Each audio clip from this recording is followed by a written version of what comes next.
Okay, you guys, I'm back. So I do apologize because the last video got cut off. I guess I did a little too much talking, so I apologize. But we're going to go ahead and speed this up. What I'm doing right now, the next step is we're going to go ahead and transfer our vegetables to our big saucepan. Once they're sauteed, you want to go ahead and transfer because you need them to see how sauteed they are. You want it to be a very good color, so, and tender. So we're going to transfer all of these to our saute pot. And this also is a non-stick. I like to use non-stick. It just makes cooking a lot more easier. And you'll find that the more you cook, the more easier your world becomes when it comes to the type of pots and pans you use. Okay, so to these added sauteed vegetables, what we're going to do is we're going to go ahead and add our meat, which we've already seasoned. We're going to go ahead and add that to the pot. Now is the time we're going to go ahead and make our stock. Remember, you guys, I told you earlier that we were going to make a really good vegetable stock. I'm just rinsing my hands. I told you earlier we were going to make a really good chicken stock. So what we're going to do is we're going to get a fresh utensil. And please be very mindful to always keep your kitchen clean. You always want to clean as you're cooking, because once you're done and you're ready to partake of your meal, you don't want to have to do a lot of cleaning. So I like to cook as clean as I cook as I go. So the first portion of the stock is we're going to take our Better Than Bouillon roasted chicken base, and we're going to add just a tablespoon. I know that's a little bit more, but you want a hefty amount because you're making a big pot. So you're going to add that to your pot. And I'm going to rinse my hands again.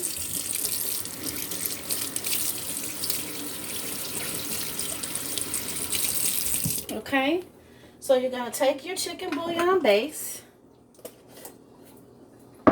You're going to add just a little bit of liquid aminos. Just a little bit. You're going to take your chicken broth. And this is freshly opened, so the more the merrier. You're just going to put enough in to cover the bottom. You don't want to drench it because you don't want it to be soupy. You want a stew, Caribbean stew. So just enough to cover the bottom. And now we're going to go ahead and add our lemon juice. Just a little bit to give it a nice pop. You'd be surprised when you add fresh lemon juice to your meals, what it does, a tremendous change to the way that your food tastes. And our last ingredient is going to be a sweetener. Wasn't expecting that, were you? We're actually adding a sweetener. And I'll show you in just a couple of seconds what the sweetener is. It does wonders. It's not going to make your meal taste super sweet. It's just going to add a twang, make it tangy. And this is it. It's agave syrup. Agave in the raw. And I use organic. So you're just going to drizzle just a little bit. That's enough. Okay? And now what we're going to do is we're going to go ahead and simmer this until the fish is tender. I'm going to show you what the results are. And we'll be back. Okay, so for the results of the Caribbean fish stew, what we have here plated is the actual fish, the vegetables, and the rice. And we have a butter croissant. And what we're going to do now is we're going to just taste it.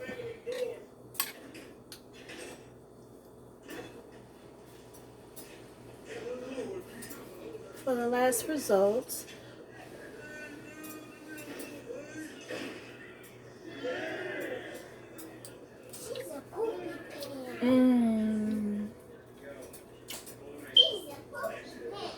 So good.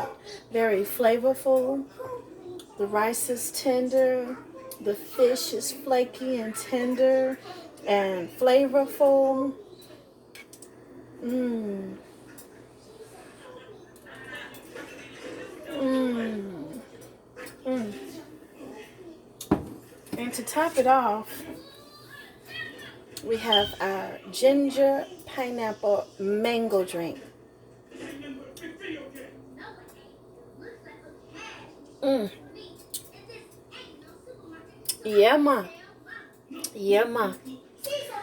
Well, I have to say, from my house to yours, happy healing. And thanks for watching. Bye-bye. Bye-bye.